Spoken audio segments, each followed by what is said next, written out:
Good morning, ladies and gentlemen. Welcome to today's webinar, Real-Time Daily Trading Ideas. 5 days, 5 traders. Today we will be speaking about trading ideas, strategies, market screenings, and we'll be answering your questions. Before we can start with the actual webinar, we will briefly present the risk disclaimer. Trading of financial instruments offered by Admiral Markets carries a high level of risk, which is not suitable for all investors due to their complex nature. Great. Audio and video are working, that's fine. Thank you very much. Before entering into client agreement or making a transaction, please make sure to read the terms and conditions of our service. If you are unexperienced with our products or trading in general, please do get used to the trading environment by using a demo account. Alright, this is the schedule for the week. Today it's Paul's time. And many of you probably know their reasoning as to why they're trading with us, but just as a quick reminder, we do have best index and forex offerings with spreads of just 0.6 and 0.8 points respectively. Alright, I'm passing over the screen to you right now, Mr. Wallace. Let's go.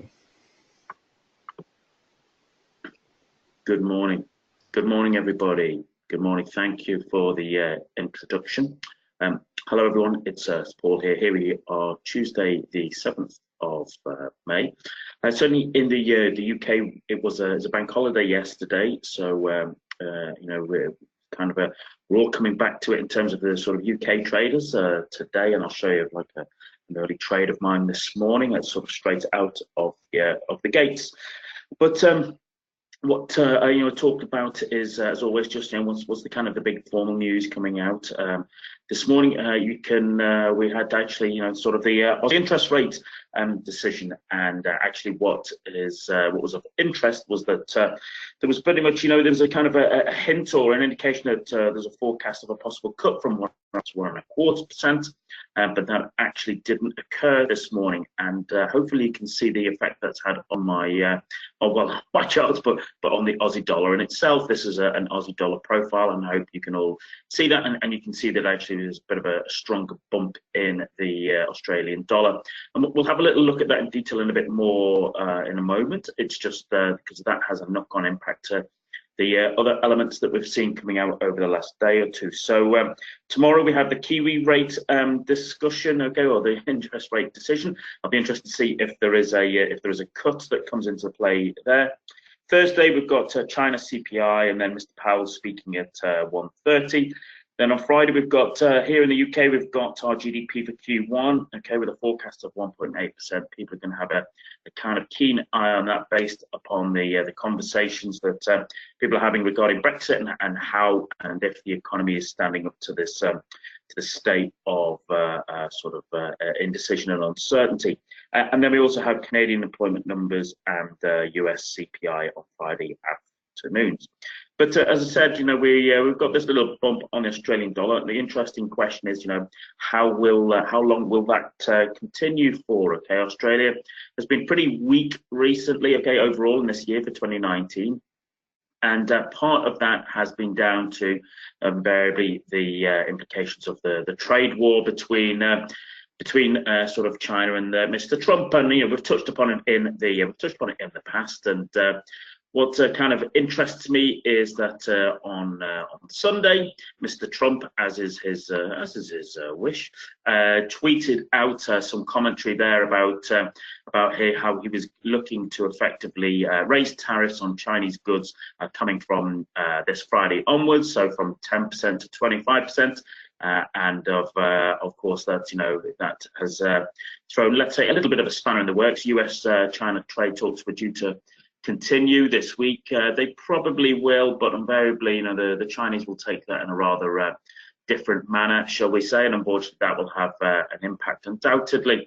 So of course, when Mr. Trump said that on Sunday afternoon, that had an impact upon markets, which we can go and have a little look at again. That had a rather eventful Sunday evening for those of you who trade on Sunday evenings. That is actually what we had a rather eventful evening. But Yeah, we'll look at that in a moment. But in terms of Aussie dollar here, okay, the question is, would that little bump in the Aussie sort of continue very long? And a lot of that is down to do with the invariably what comes out of the sort of Trump-China trade talks this week. What I'd be looking at, as a trader, just to add to your watch list here, is that if we have a quick look at the sort of Aussie dollar chart here, okay, you can see that we've got the bump there, and that really looks like a bit of a flag pattern there, okay. That's a bullish flag pattern that is kind of trying to set up there. We'll just here we go, just look at that there. A bit of a flag pattern there, okay. So what I'd be expecting to see is what I'd like to see if that gives me of any interest in a kind of another bullish bump north. What I'd be wanting to see is bullish candle patterns here, bullish rejection candle patterns here, like perhaps maybe a pin bar or a bullish engulfing candle, and then once it broke the kind of top end of the flag, well then that would be of interest to me. And normally within if you go by classical technical analysis terms, what you'd be looking to do is invariably you're looking to have an extension of the flagpole from where it broke out. Just 1 second, we'll just here we go. We'll just try and quickly draw this on. So I'd be looking at there, okay. You're looking perhaps to move up there to around about 70.85, 70.90. So I'd be saying first thing I'd be wanting to see is if there's bullish rejection, okay, bullish rejection candles of this kind of downtrend, and a break at the top end of that trend line, and then you'd be looking at a trade up there, okay. That's what I'll be looking at there at the moment. But as I said, a lot of that will be to do with the what we see in terms of the Mr. Trump's tweets today about the upcoming China and US trade talks. But as I said, his tweets and comments on Sunday had a bit of a knock-on impact on the markets, and it's kind of it was interesting for myself. Okay, I'll talk about a couple of my trades from last week and what happened to them.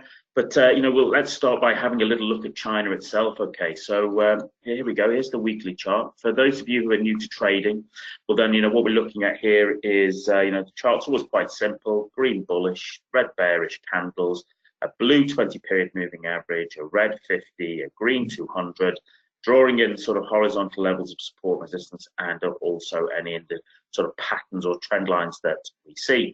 I say always that if you want to learn more about that, then by all means go and check in the Admiral Markets YouTube archive or on the Admiral Markets Global Facebook page and look for the Mastering the 4 M's of Trading webinars, where we cover how these charts are set up and how we utilize them to analyze the market. But what we can see here is, we've talked about it, I think a few weeks back, about how, this is a weekly chart, and the sort of the Chinese economy, or the Chinese stock market rather, been having a quite a stellar year. Maybe thinking that because the deal was close to be done with the Americans.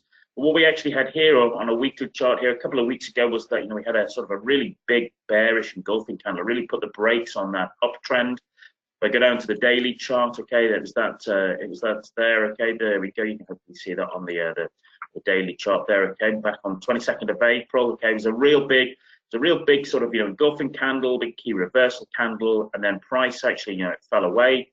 Price came up here, but once again, we talk about the power of the 20-period moving average on the daily chart. Whereas it had been supportive here earlier on in the move north, now it started to cap the move, okay. And then even though we had a little try to push, what we had was, the comments from Mr. Trump on Sunday meant that effectively we had a gap down, and markets moved down. The Chinese stock market moved down there, okay. Today it's following through. It's having a little bit of a indecision day in terms of, it's just trying to decide what to do. But I'm kind of keeping an eye on the fact that, we're the sort of the 20-period moving average is rolling over. Wouldn't surprise me if we kind of bounced up to sort of fill that gap up to around about sort of 13,500, and then that might form as another low.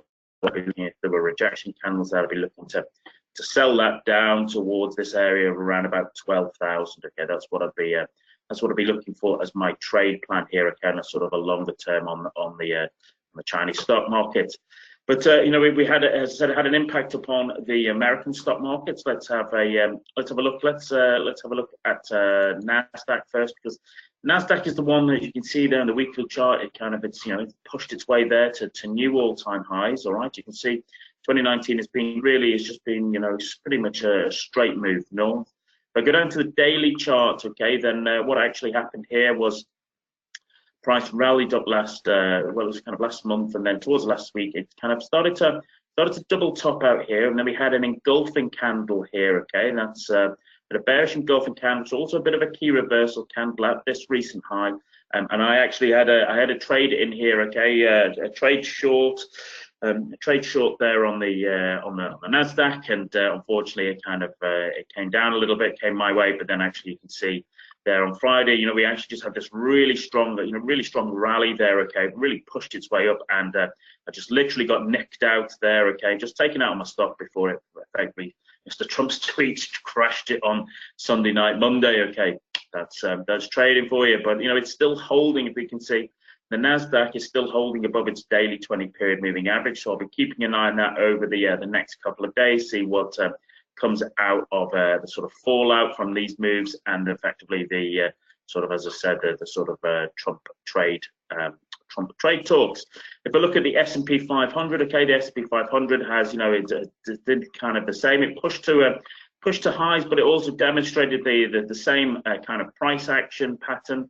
Price pushed its way up, it then put in this nice big key reversal, okay, nice big key reversal, and you know, I was looking, and I have been a short trade here, and it hasn't hit my target on this. The trade is still running, okay, from being short at around about 29.36. So the trade is still running. Didn't hit the target I had for the S&P 500. So you know, my Nasdaq trade failed, but my S&P trade sort of it ran and worked nicely, and it's still there, but I'm going to be keeping an eye on that. Okay, it's not following through at the moment with the kind of enthusiasm that I would normally like to see. Okay, especially if you're trying to short a strong uptrend. So I'll be keeping an eye on that to see how that kind of how that plays out.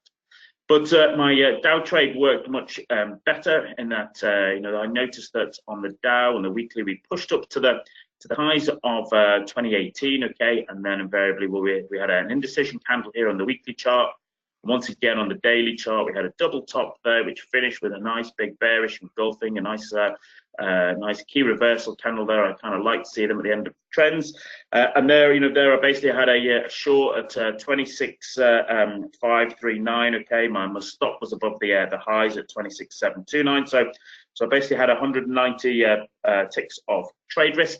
And then actually I had my target down here at the 50-period moving average, okay, down here at 26,080, and I was fortunate enough that Mr. Trump helped that trade hit its targets there. So I had 3 trades there, okay, one still running, one hit its target for 2.4R, and one failed for -1R, okay, and that's the that's traded, okay. And David says, you know, where he entered was just a pullback. You're absolutely right, okay. If you want to see how I particularly trade key reversals, David, then you should see there's I sort of explain that in the Mastering the 4 M's of Trading webinars, okay. You'll be able to find that in the archive. So, you know, I was very lucky there, but as I said, you know, we're going to be keeping an eye on this, okay, and an eye on to see how that actually kind of plays out there. And I'm kind of curious because it's had an impact on some of the other, you know, the other indices. Okay, there's effects.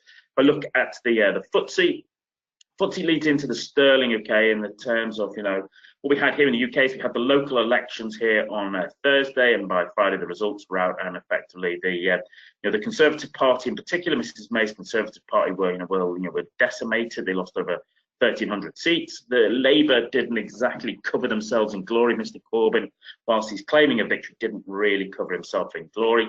But my own opinion is that, you know, what that will happen is that, you know, the European elections at the 23rd of May, I think the drubbing that they took there will give both Mr. May and Mrs. May and Mr. Corbyn, it will give them an incentive to get a Brexit deal done before those European elections, because they know that in the European elections they will get an absolute drubbing, and they will want to do anything they possibly can to avoid it. If you have the FTSE here, okay, the FTSE's kind of broken a few trend lines here, okay. It's just you know, sort of falling its way there. And if I look here, okay, on the hourly chart at the moment, this morning, you know, what I've seen is, you know, there is kind of, you know, it's a bit of a high wave candle, okay. It is a sort of a, you know, bullish engulfing candle, but I don't particularly like it. I think that there is, as you know, as British traders will be coming back to the desk after the bank holiday off, having seen what happened with Mr. Trump and the American indices, okay, and what they'll be still understanding the kind of outcome from the election results we got on Friday. So I think FTSE is going to be a little bit, you know, a little bit on the, a little bit kind of worrisome on that, and I think, you know, a lot of people will just be keeping an eye on watching that. Whereas if we go to DAX, okay, a very popular trading instrument here at Admiral Markets, well, you know, here's the weekly chart. We can see that, you know, it's just, you know, even though the sort of, you know, the news we hear out of the European markets isn't always wonderful, you can see that hasn't stopped the DAX being dragged north, basically off the back of, I'd say, of the American moves that we've seen. You know, we can see that on the daily chart. We moved up, you know, very, very nicely there. Okay, we had really good moves, but if I go down the time frames, here we are at the 4-hour chart. We pushed on Friday to a high, but we can, you know, we gapped down there, okay, and we're just messing around here. And I think probably my traders might have been triggered here this morning, yes. So once again on the hourly chart, okay, what we had here was that, you know, I saw the, you know, we had the, it's, you know, it's a high wave candle, it's a bullish engulfing candle, okay. But what I was curious about is that price was here around about this kind of, you know, 12,280 area, and the sort of the 50, the 20, the 200, they're all together, price all together. And normally when that happens, you know, we're expecting price to get repelled away from that area. And if we go down to the 15-minute chart, you know, it's very scruffy there. And when I looked in, I had an order there, okay, to sort of trade over the short, okay, at 12,247.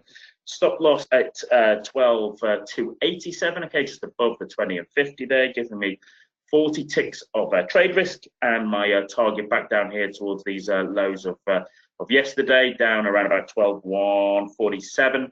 So effectively risking 40 ticks for 100 ticks of profit. So it's, you know, should the trade work out, it's about two and a half on trade. Okay, so as I said, I think that wouldn't surprise me if we had a bit of a drift down, and I'll be keeping an eye on as our traders triggered, and I'll just be keeping an eye out, you know, I'll be watching that because the price action is a little bit skittish. But that wasn't my first trade of the day. The first trade was on sterling this morning. Okay, the early bird catches the worm and all that. And you know, I sort of said a little bit before about how the here in the UK, okay, there's going to be, you know, people sort of you know, trying to work out and understand what actually happened with regards to A, the local election, B, what Mrs. May will be doing. I believe she has a meeting with Sir Graham Brady of the 1922 committee, which is the kind of conservative backbench sort of a committee there. They have, how can I put it? They have, you know, they have talked a good game, but actually delivered little or nothing in terms of holding Mrs. May to account. So you know, I have no reason to believe that it won't be any different today's meeting. They might have, they might write her a stiffly worded letter and she'll ignore it and do her own thing. So it's a case of, you know, we will see what comes out of that over the next day or two. But this morning, I just wanted to sort of show you through a trade of mine from first thing this morning. Okay, as I said, the UK traders coming back to their desk. I was trading on pound against the yen. You know, we've seen that effectively a bit of a you know, shift into yen. Okay, yen is a it's a safe currency, safe harbor. Okay, in times of volatility and doubt, and after the tweets of Trump on Sunday and the kind of market maneuvers on that, we've had a bit of a shift into yen, and so I was kind of keen to see whether that played out on sterling against yen. And what I've got here, if I just draw this down here, I can go down to the 15-minute chart. What we have here is, you know, we've got the this is sort of the Asia session here. I've just marked it off. It's normally much bigger than I normally would like to sort of work with. But what actually we were looking at is that, you know, there's quite a big session here. Okay, quite a big Asian session. But what I was curious to do is, I said I wanted to be a seller of sterling and a buyer of yen. Okay, and we had, you know, about 7 o'clock, we had a big shove there, okay, big push up to the 15-minute to 200, and price stalled here. And this is where I started to look for my own particular trade. And if I go down to the 5-minute chart, what I was looking at here this morning was a nice double top formation here. Okay, nice M formation as we come out of the Asian session. Then invariably we try to push down, and it pulled back a little bit. And I like to sort of trade these kind of, and there we shorted. Okay, shorted this morning at 145.30. My stop was at 145.39 above the recent high. So you know, it's very, very tight in terms of my trade entries. 9 pips of trade risk. and then my stop was down here. My target was down at 144.91. So that trade was very fortunate.